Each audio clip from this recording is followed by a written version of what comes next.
آج اگر کسی پاکستانی سے یہ پوچھا جائے کہ پاکستان میں اس وقت سب سے بڑی بحث کیا چل رہی ہے تو وہ کنفیوز ہو جائے گا کہ ایف اے ٹی ایف سے جڑی نواز پالیسی کو پہلا نمبر دے یا پھر ریکارڈ توڑ بارشوں کے نتیجے میں آنے والی تباہی کو۔ یہ وہ دو ایشوز ہیں جن کا ابھی مزید آگے تک چلنا طے ہے۔ دونوں معاملوں پر حکومت ٹھیک ٹھاک سیاست کر رہی ہے اور ساتھ ہی اپوزیشن بھی مورچے سنبھالے ہوئے ہے۔ تاہم کراچی کی بارشوں سے پیدا ہوئی شہر کی خوفناک حالت نے اس بحث کو سیاسی اور غیر سیاسی حلقوں میں برابر جنم دیا ہے کہ پاکستان کا معاشی انجن کہلانے والا یہ شہر کس طرح سے اس بیمار حالت تک پہنچ گیا۔ اس پر صحافیوں، ماہرین شہری آباد کاری اور سیاست کے سورماؤں نے بہت کچھ کہا ہے اور بہت کچھ بتایا جا چکا ہے۔ تاہم اکثر حوالوں میں کراچی کی آباد کاری کی تاریخ اور اس کے خالص شہری معاشرے میں آنے والے عمرانی تغیرات کے سیاسی و معاشی مثمرات سے صرف نظر کر دیا جاتا ہے۔ یہی وجہ ہے کہ جو بھی کراچی کا حل تجویز کیا جاتا ہے وہ اکثر قابل عمل نہیں ہوتا۔ کراچی کی آباد کاری کی مختصر تاریخ کے حوالے سے 25 اگست کو جنگ اخبار میں شائع ہونے والے امر جلیل کے کالم کراچی کے حقائق میں مختصراً مگر جامع انداز میں قلم کشائی کی گئی ہے۔ وہ لکھتے ہیں کہ یوں بھی نہیں تھا کہ شہر کراچی پاکستان بننے کے بعد عالم وجود میں آیا تھا۔ ہندوستان پر حکومت کرتے ہوئے انگریز نے پڑوسی ملک سندھ کے بارے میں مکمل معلومات حاصل کر لی تھیں۔ اکثر لوگ سندھ کو ہندوستان کا حصہ سمجھتے ہیں۔ سندھ انگریزوں کے قبضے میں آنے سے پہلے کبھی بھی ہندوستان کا حصہ نہیں تھا۔ سندھ ایک خود مختار ملک تھا۔ جس طرح دور دراز علاقوں کی جنگجو قومیں آئے دن ہندوستان پر حملہ آور ہوتی رہتی تھیں، اسی طرح سندھ بھی وسط ایشیائی، افغانی اور یونانی حملہ آوروں کی زد پر تھا۔ 1843 میں سندھ فتح کرنے سے بہت پہلے انگریز نے ساحل سمندر کے قریب مچھیروں کے چھوٹے سے گاؤں کولاچی کا جائزہ لے لیا تھا۔ خاص طور پر کیماڑی کا قصبہ انگریزوں کو بہت اچھا لگا تھا، لہٰذا سندھ فتح کرنے کے فوراً بعد انگریز نے کیماڑی کو بمبئی، سورت اور کلکتہ کی بندرگاہوں کی طرز پر بنانا شروع کر دیا۔ کیماڑی کے بننے کے ساتھ ساتھ شہر کراچی بننے لگا۔ انگریز نے 96 برس تک کراچی کو ممبئی اور لندن جیسا شہر بنانے میں کوئی کسر نہیں اٹھا رکھی تھی۔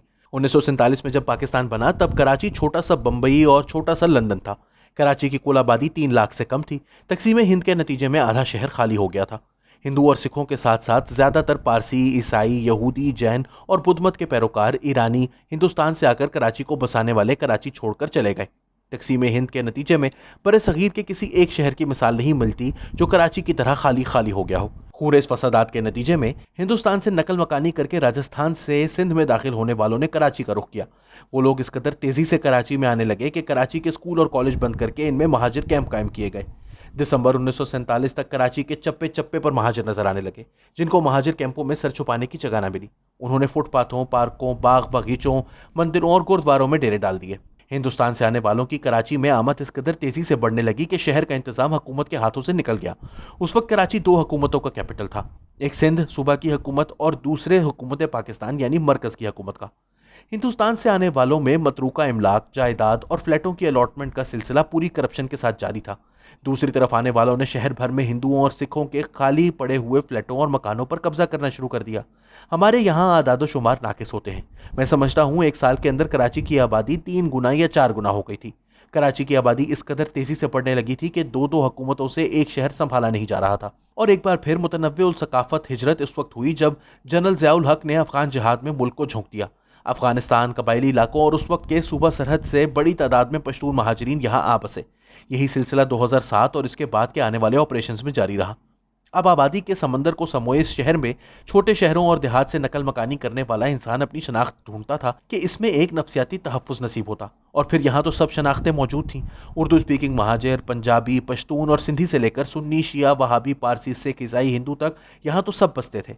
کم وسائل کے مقابلے میں آبادی کے سمندر نے ایک عمومی عدم تحفظ اس معاشرے میں پیوست کر دیا۔ معاشرے کی متنوع الشناخت ساخت نے متصادم معاشی اہداف طے کروا دیے، اور یہ متصادم شناختیں متحارب ہو رہیں، علاقے بٹ گئے، روز لاشیں گرتیں۔ یہ معاشرے کی ایسی قطر بیون تھی جو کہ اپنے اثر میں ہی تخریب کا مادہ رکھتی تھی۔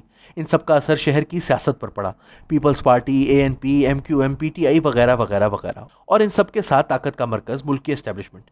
لڑائی ہوئی اور خوب ہوئی، جو ابھی تک جاری ہے۔ اب صورتحال یہ ہے کہ کراچی سب کو بلا شناخت کھلا رہا ہے، لیکن کوئی ذمہ داری لینے کو تیار نہیں۔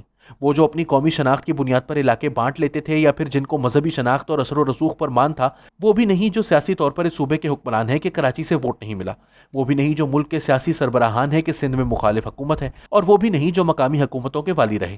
رہ گئی اسٹیبلشمنٹ، تو اس کو بھی سیاسی اہداف کے بغیر کراچی کو ٹھیک نہیں کرنا۔ معاملہ یہ ہے کہ ایک شہر رواں دراصل متحارب معاشرتی حقیقتوں پر چل رہا ہے،